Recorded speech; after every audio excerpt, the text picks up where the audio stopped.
What's good? It's the director with a pen, Aaron Bebo, and I'm here to give you my take on where I think the Power series is going after watching episode 4. I think at this point we at a space where we explored the first season. We've seen all the roles that the men have stepped into and cemented themselves into as characters, as far as like Ghost being the low key wanting to be the club owner, translating everything over legitimately and looking clean, and eventually looking like he's going to step totally away from the streets altogether. And, Tommy being the gung ho, just wanting to be on top and moving the product and winning, because really and truly his character looks like that's all he really know. That's all. He never explored any other options outside of the things he was doing when he was young, as far as getting into other businesses and doing things legitimately. And Ghost did. So that's where they differ at. They mesh well as far as getting money together and being a pair, and where Ghost lacks at, Tommy picks up the slack, and where Ghost lacks at, where Tommy lacks at, Ghost picks up the slack. You know what I mean? And so it's an iron crease, but with a crease you have a split. So now that they bring Kanan into the picture, and he really the one. The whole root, really, at the end of the day, is he's the root. So after we done seen all this, we see where they came from, Kanan, and what he's about and what's going on with them. The second season starts. We see that, at this point, things is in chaos. You got this chick on the run. It's revealed who's really, behind all this. We already noticed, so we coming in the season like, oh, okay. We see what goes on, and then when I waited till episode 4 to really try to see where the plot was gonna go. This is what I think is gonna happen. I think at this point, Courtney is gonna really bring the female characters to the forefront. You know what I mean, and place them in the camera view, and more so in the plot manner. I'm just saying the camera view, but in the manner of the plot, bring them to the forefront in the plot, because everybody, all the men, now that you know their roles, if you really look at it, they in chaos, they in turmoil. They all have issues. You got Ghost, who's in between his wife and kids with the district attorney chick, and he done been put out the house. So, and he's at the point where he has to come back to his wife and make a reveal of, in a reveal in the sense of a reminder, like, yo, look, this is a whole nother glue that bonds us concerning this situation. Like, this is why we must be together, and I must stick close to home type situation. And then you got Tommy, who's female. He going bugged out over the chick, and then and all these men is, which is beautiful. I love that. The writer did this, that she allowed the characters to show the point of transition. Like, it's only right that the females come to the forefront now.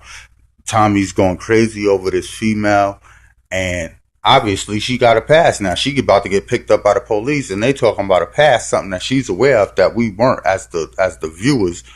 And it's a decision, but it's ironic. The irony is so hot that Ghost done came to her and offered her this money, and she could leave and disappear. So that was put in the forefront of her getting snagged by the police for whatever she done did. That ain't been revealed in the plot yet. Whatever she done did in Ohio. So when it comes to the point of where she comes to the forefront, and it's like, yo, she gonna stand up or whatever, she really has a real choice. That was fly how that was implemented into the writing aspect. Like, it ain't like she just back against the wall, like, look, you better tell on these dudes or else. And we clearly see that she comes from a dirty background, even before the Ohio reveal. So it was like, what would she do? It was a chess move. You know what I mean? What would she do?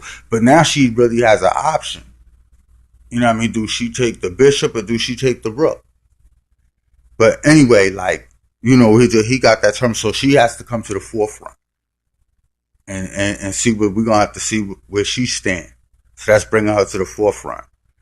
You know what I mean? The DA chick is gonna be because something got happened with her. You know what I mean? What's going is, you know what I mean? We gotta find out what's gonna go on with her. Is niggas gonna knock her off, or is she gonna, it's Ghost's love gonna make him betray, or even put a waiver in the relationship with his friends.